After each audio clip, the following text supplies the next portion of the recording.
Becoming a Navy SEAL. There is no tougher training on the face of the earth. It's a challenge that pushes you to the limits of the impossible and enhances all your skills. If you want to overcome it, you must climb with all your effort to the top. Walk forward, tight, stop!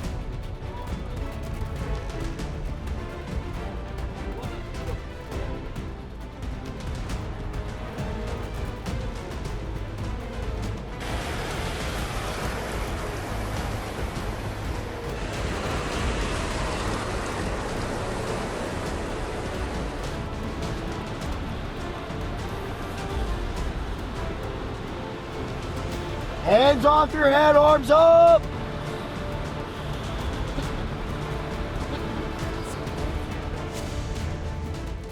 This elite group has devised a grueling training regimen to join their ranks, demanding not only discipline, dedication, and skill, but also a high tolerance for pain.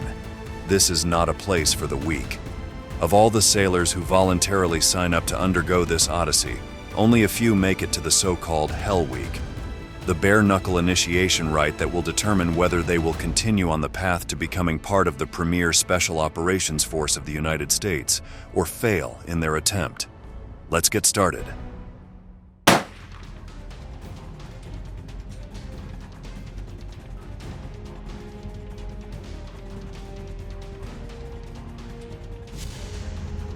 The sea, air, and land teams, commonly known as Navy SEALs, are the primary Special Operations Force of the United States Navy. Established on January 1, 1962, they have specialized from the beginning in infiltration, demolition, high-risk commando operations, and direct attacks in situations where conventional troops cannot reach. They quickly became an omnipresent link in the global war on terrorism. Uncle Sam's Rottweilers. To join their ranks, one must undergo a demanding training program that consists of several stages. The first phase is called Basic Underwater Demolition, SEAL, BUTS training. It is a 24-week course designed to develop the physical and mental endurance and leadership skills of the candidates. Each phase includes timed physical fitness tests with increasingly stringent time requirements each week. The course covers physical conditioning, combat diving, and land warfare. In this video, we will focus on the first phase, which includes the dreaded Hell Week and is undoubtedly a point of no return.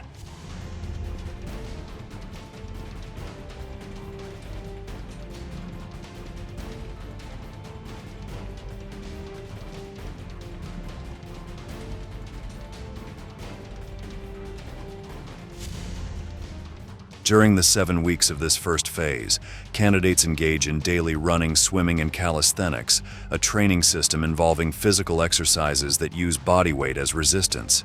As the days progress, the demands and rigor increase.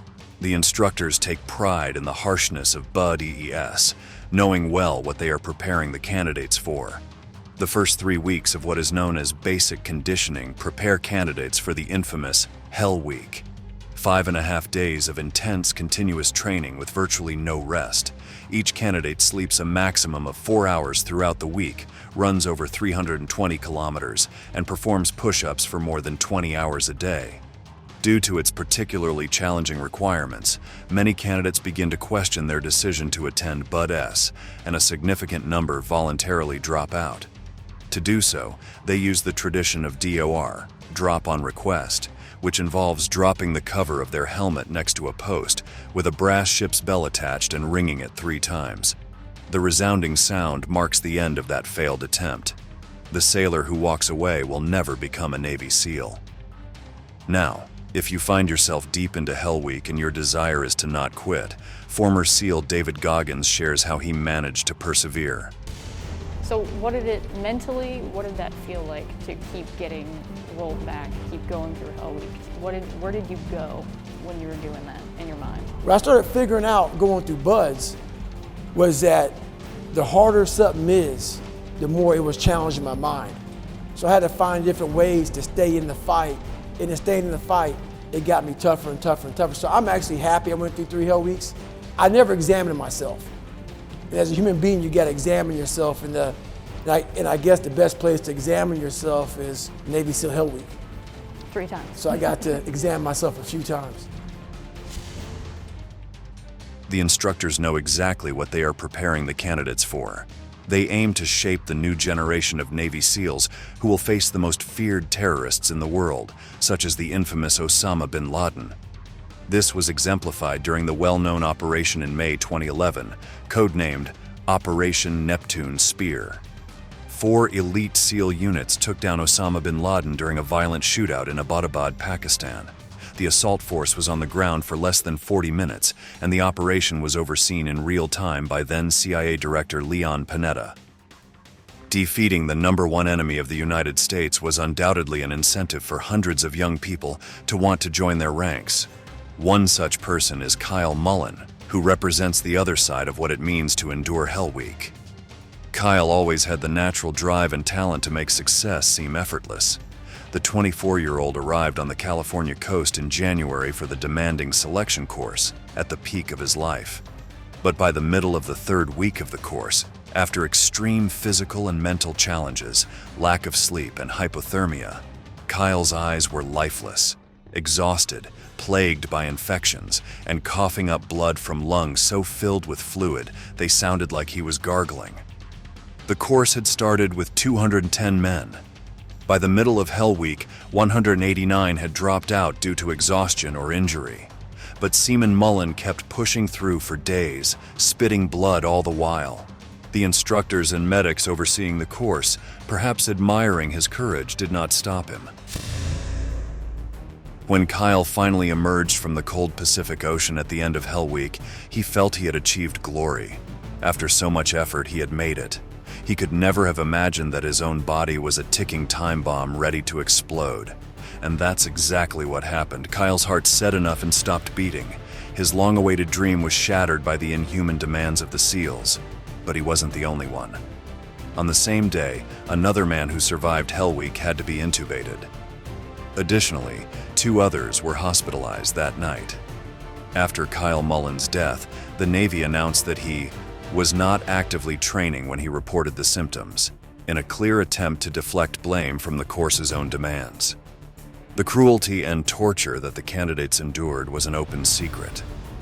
Ocurrió el año pasado, la muerte de Mullen hizo saltar las alarmas, la prensa lo publicó, el ejército abrió una investigación y aquí está finalmente el informe. Y reconoce que el curso era una tormenta casi perfecta. Riesgos excesivos, falta de supervisión médica, reclutas heridos y extenuados, muchos tomando drogas para aguantar. The news we've just seen is not the first to spotlight the SEAL teams. They have faced criticism for decades from both the press and their own Navy leaders. However, what is particularly striking is the mention of drug use to endure Hell Week. This immediately raised new questions about the excessive training and why young recruits were turning to substances to enhance their performance. The captain in charge of Bud S ordered an investigation, and it was soon discovered that around 40 candidates tested positive for or admitted to using steroids or other stimulants in violation of the program's regulations. This had the highest levels of the SEALs deeply concerned, not only because it could have contributed to a sailor's death, but also because they saw it spread and the lack of discipline as a threat to the entire SEAL organization, which could grow in unpredictable and unpleasant ways. What am I going to do with men like that in a place like Afghanistan? A Marine who can do 100 push-ups but can't make an ethical decision? One leader declared. In the months that followed, Mullen's family continued to push for accountability, aiming to have Congress impose independent and ongoing oversight of Bud S to prevent another tragedy like Kyle's. "They killed him," said his mother, Regina Mullen, a registered nurse, in an interview. "They say it's training, but it's torture. And then they don't even provide proper medical care. They treat these guys worse than they are allowed to treat prisoners of war." 9, 8, 7, 6, 5, 4, 3, 2, 1.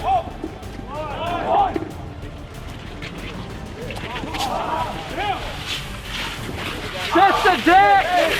Just the deck!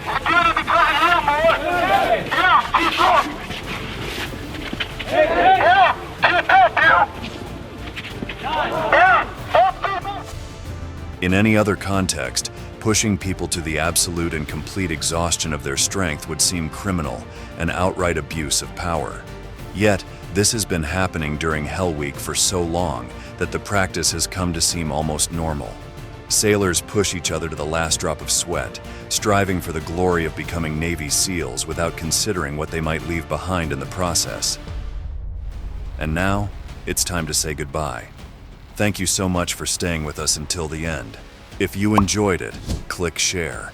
We look forward to seeing you in the next military force video.